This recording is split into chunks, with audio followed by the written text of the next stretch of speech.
dan juga ucapan yang benar. Apa sih ucapan yang benar itu? Cirinya 3. Ucapan yang benar itu dia harus beralasan, ada dasarnya, berfaedah, ada manfaatnya, dan on time. Pada ngerti kapan harus diomongkan, kapan jangan diomongkan. Itu visinya ngomong. Kalau menurutmu yang mau kamu omongkan itu tidak ada dasarnya, berarti cuma gosip, tidak usah ngomong. Atau tidak ada manfaatnya, tidak usah ngomong. Atau waktunya nggak pas, tidak usah ngomong. Itu ucapan yang benar. Tidak usah perlombaan ngomong. Di mana-mana orang sudah paham bahwa diam itu lebih baik. Tapi dalam prakteknya orang lebih suka ngomong daripada diam. Nah, kalau petunjuknya Buddha enggak lah. Ngomonglah yang baik-baik saja.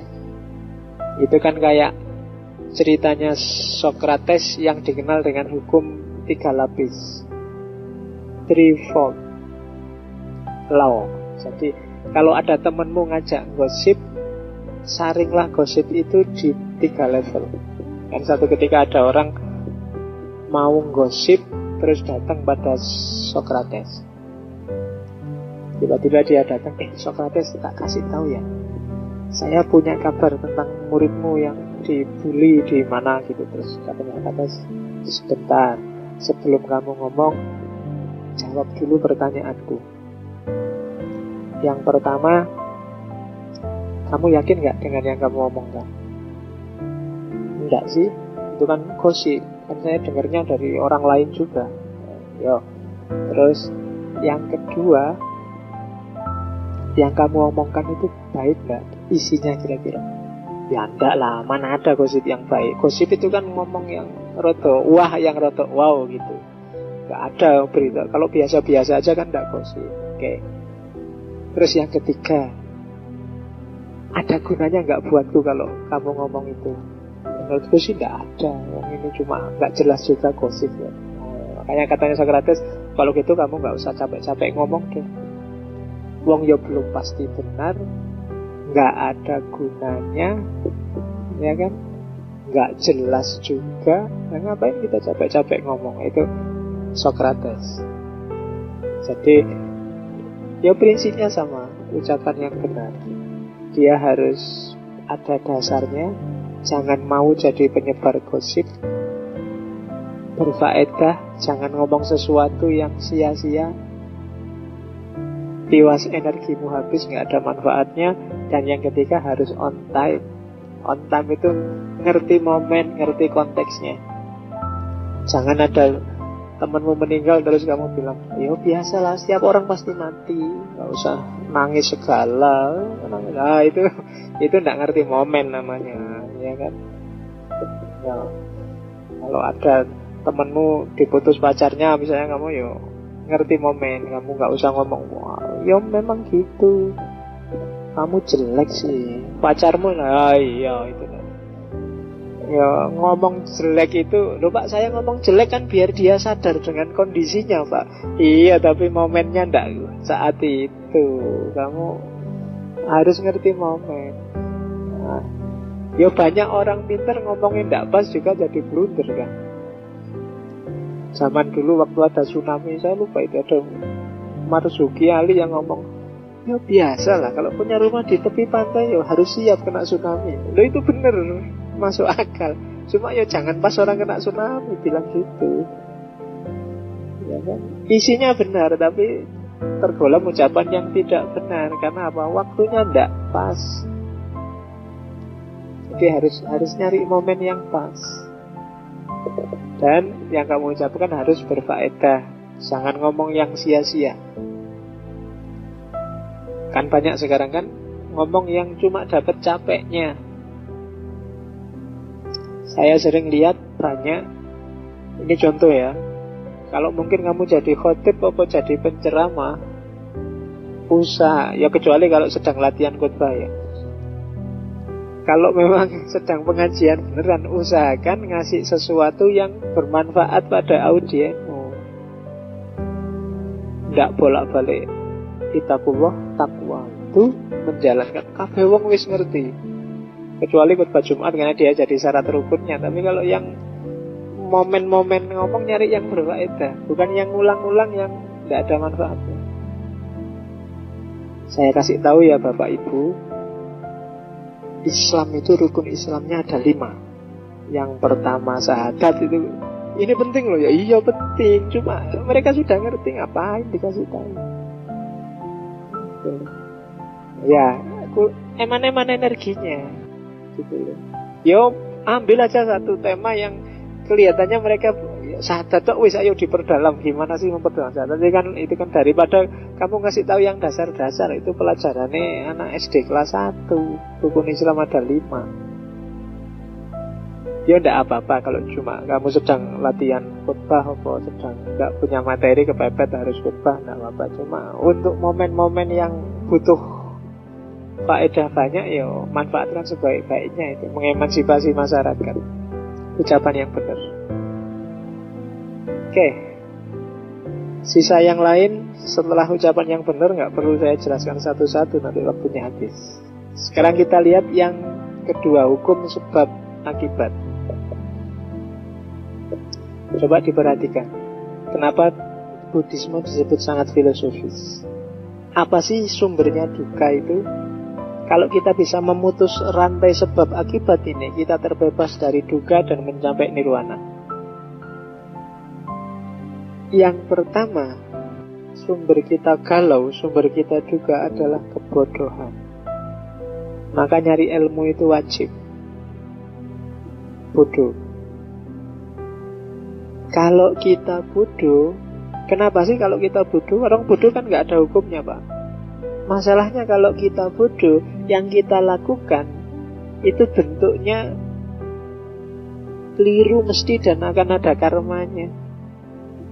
Bodoh itu kan berarti dia tidak punya wawasan, sehingga yang diomongkan, yang dilakukan keliru. Ketika itu keliru, maka akan balik, ada karmanya.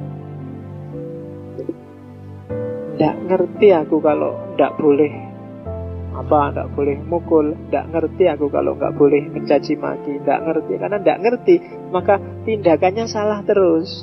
Karena salah, yang dilakukan selalu menimbulkan karma jelek. Dan selanjutnya, karena tindakannya gitu terus, lama-lama akan membentuk kesadarannya. Kesadarannya juga jadi kesadaran yang keliru tentang kehidupan ini. Ketika kesadarannya keliru, maka lahir dan batinnya, nama dan rupanya itu juga terbentuk secara keliru. Bener salahnya gak karu-karuan. Karena lahir dan batinnya terbentuk secara keliru, maka aktivitasnya sehari-hari, 6 landasan indri. 6 landasan itu panca indera yang 5 plus akal pikiran juga keliru. Dengan panca indera dan akal pikiran ini kan kita kontak dengan dunia luar. Dasarnya sudah salah. Ketika kita kontak dengan dunia luar, akan melahirkan sensasi, perasaan. Dari sensasi biasanya lahir nafsu. Dari nafsu biasanya lahir keterikatan. Dan semuanya keliru karena basisnya sudah keliru. Dan keliru terus akhirnya apa ya? Kita punya utang sudah. Hidup kita tergantung kemana-mana. Hidup kita tidak bebas. Hidup kita terikat oleh banyak hal. Akhirnya ya penjelmaan. Kita tidak bisa tuntas. Kita lahir kembali terus menerus. Makanya itu ada kelahiran. Kalau itu ada kelahiran, berarti ada sakit, ada tua, ada mati. Dan muter terus. Itu yang disebut patikas samudwada,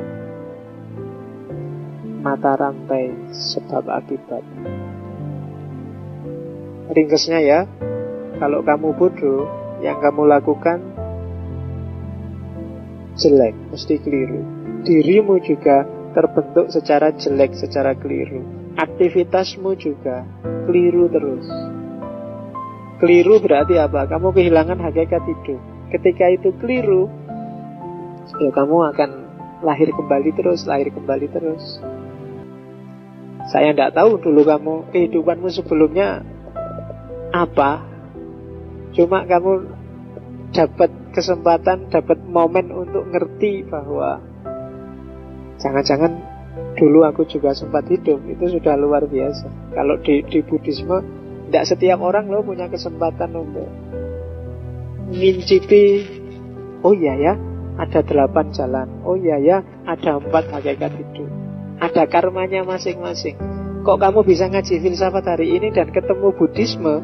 Bagi Buddhisme itu juga karma dari perbuatanmu sebelumnya. Kok pas malam ini waktunya Buddhisme kamu tidak masuk? Itu juga pasti ada karma dari perbuatan sebelumnya. Apapun yang kamu alami, yang kamu rasakan hari ini, itu akibat dari perbuatanmu sendiri. Entah di hidup ini atau di hidup sebelumnya. Patikas samupada. Ada mata rantai sebab akibat yang harus kamu tanggung. Oke, yang hari ini meledak-ledak, ya mungkin dulu kamu prajurit atau tentara. Yang hari ini suka menggurui, ono apa-apa digurui, koncone dinasihati terus. Sapa ngerti dingin yang dulu kamu kiai. Terus yang hari ini, ya kan gitu logikanya Buddhisme. Oke, kecenderunganmu kemana itu mungkin ya enggak. Bahkan kalau di film-film India itu kan jangankan itu, sama pacarmu di masa lalu aja, kalau sekarang ketemu itu juga ada sambungannya. Oh, kok bergetar ya lihat itu, jangan-jangan dulu soulmate-ku misalnya. Itu Buddhisme. Atau ada hubungan apa ya aku sama dia dulu, jangan-jangan masih punya utang. Lah ya kan modelnya gitu. Lah, kalau di Buddha itu misalnya ada suami istri yang tidak lama, kawin cuma 3 bulan kok istrinya meninggal. Itu berarti apa? Ikatan karmanya cuma segitu. Utang yang harus ditanggung berdua ini cuma itu. Sisanya ya dia harus mungkin punya utang dengan yang lain. Nah itu banyak kisah-kisah Buddhisme yang kayak gitu. Kok tiba-tiba kamu punya teman ini, punya bapak ini, punya adik itu semua ada skenario besarnya. Tidak sekedar kebetulan. Ada utang yang harus kamu bayar. Jodohmu sama bapakmu mungkin sekitar 60 tahun, kalau sama adikmu sekitar 80 tahun. Itu semua sudah ada ukurannya sesuai karmanya masing-masing. Cuma kalau ini belum kebayar, ya besok lahir lagi. Sampai tuntas yang namanya Nibbana atau Nirwana. Oke. Nah, itu yang 12 mata rantai kehidupan, 3 corak kehidupan. Ini ajaran selanjutnya tadi kan. Yang pertama anitya atau anika, yang kedua dukkha, yang ketiga anatta. Kita mulai masuk fase-fase teori yang agak rumit. Jadi hidup ini punya 3 ciri. Ciri yang pertama adalah sementara. Ciri yang kedua adalah samsara, penderitaan. Dan ciri yang ketiga adalah tidak ada inti, tidak ada hakikat. Ini yang khas bedanya Hinduisme sama Buddhisme. Kalau di Hinduisme kemarin masih ada Atman, masih ada Brahman. Buddhisme tidak ngakuin itu. Kita lihat kenapa begitu. Cuma hidup kita katanya Hindu, yang pertama katanya Buddha, tidak kekal, sementara, menderita, dan tidak ada hakikat. Kita sendiri yang membentuk. Itu nama lain dari anatta. Nggak ada kok aslinya manusia itu baik apa jelek ya. Ya tergantung kamu. Kalau kamu melakukan perbuatan jelek ya berarti jelek. Kalau kamu melakukan perbuatan baik ya berarti baik. Tapi kan jiwa kita asalnya dari Allah. Tidak ada itu. Itu cuma konsepmu. Katanya Buddha loh. Makanya nanti Buddha ini menginspirasi beberapa tokoh eksistensialis barat. Kierkegaard, Schopenhauer, itu banyak dipengaruhi oleh Buddhisme, termasuk Nietzsche. Jadi ada 3 karakter hidupmu itu. Kamu tidak kekal, kamu itu menderita, dan kamu itu tidak punya inti. Kamu sendiri yang menentukan nasibmu. Oke, dan ini nanti yang sangat berpengaruh di eksistensialismenya Heidegger. Bagi yang suka. Cuma kita sering tertipu. Yang pertama apa? Ketidakkekalan itu sering tersembunyi dalam kesinambungan. Biasanya di ilustrasi di kitabnya Buddha itu pakai lilin. Lilin itu seolah-olah nyala yang tadi itu sama dengan nyala yang sekarang. Padahal itu mungkin api sekarang dengan api yang tadi itu sudah beda. Cuma karena kita lihat kesinambungan seolah-olah itu kekal, terus-menerus begitu. Jadi sering-sering kefanaan itu tersamarkan oleh kesinambungan. Kita menganggap yang ilusi itu nyata. Yang kedua, penderitaan itu sering tersamarkan oleh perubahan. Kadang-kadang kita sendiri yang merubah. Ya kan? Hidup itu kan tidak nyaman. Tapi kadang-kadang kita bikin seolah-olah nyaman. Lagi-lagi ilusi kita bikin mengalahkan yang hakiki. Begitu ngerti bahwa besok mati, terus kamu bilang, alah Pak, ngapain sih besok? Ya besok, ngapain dipikir sekarang? Itu menyamarkan yang hakiki, menyamarkan kebenaran. Hidup sekali Pak, ngapain sih sumpek-sumpek? Ayolah kita seneng-seneng. Ilusi. Kita samarkan yang hakiki dalam ilusi-ilusi kita sendiri. Janjane kamu ngerti besok mati, tapi kan kamu, ya Pak, jangan ini kan mati terus lah, bikin sumpek aja, mikir yang enak-enak aja kok. Nah, kita samarkan sendiri, sehingga kita tipu diri kita sendiri. Kita bikin ilusi untuk hidup kita sendiri. Oke, yang ketiga, ya, tidak ada hakikat, tidak ada yang inti. Semua adalah hasil perbuatan kita. Itu biasanya kita samarkan dengan konsep, kita samarkan dengan sosok, kita samarkan dengan ajaran, kita samarkan. Banyak sekali tipuan-tipuannya. Jadi itu yang selanjutnya. Nah, terus katanya Buddha, ya pokoknya perhatikan ya, hidup ini manusia itu komposisinya 5: rupa, kesadaran, penyerapan, pikiran, dan perasaan. Namanya panca kanda, jasmani dan rohani. Titik. Tidak ada jiwa yang hakiki, tidak ada Tuhan yang di dalam, tidak ada. Tidak. Itu konsep-konsep bikinan kita sendiri. Hidup kita adalah tarian-tarian kombinasi itu tadi, antara yang fisik dan yang batin. Yang batin itu kesadaran, penyerapan itu pemahaman, pikiran itu pengembangan, dan perasaan. Itu aja, dialektika itu aja hidup kita ini, katanya Buddha. Sehingga kalau kita lupa dengan ini, kita kehilangan hakikat hidup. Konsep-konsep, bahkan konsep Tuhan itu sering mereduksi hakikat ini. Kita sering lari ke Tuhan sehingga melupakan hakikat hidup kita sendiri. Makanya nanti ada konsep anatta atau anatman. Jadi lawannya atman. Maksudnya apa? Atman itu tidak ada. Hakikatmu itu tidak ada. Hakikat itu apa sih? Hakikat itu apa yang kamu lakukan tiap hari. Kalau kamu tiap hari pembohong, tiap hari berbohong, ya hakikatmu pembohong. Kalau kamu tiap hari curang, berarti jiwamu jiwa curang. Lah kalau di dalam dirimu ada Tuhan, apa kerasan Tuhan dalam dirimu yang curang itu? Tidak, katanya. Tidak ada jiwa yang khusus yang beda dengan dirimu, tidak ada. Dalam diri kita dialektika itu tadi, pikiran, perasaan, penyerapan, dan seterusnya. Itu yang disebut anatman. Dan kepercayaan akan jiwa itu nanti yang jadi sering-sering jadi sumber keangkuhan, sumber egoisme. Orang jadi ingin menang-menangan.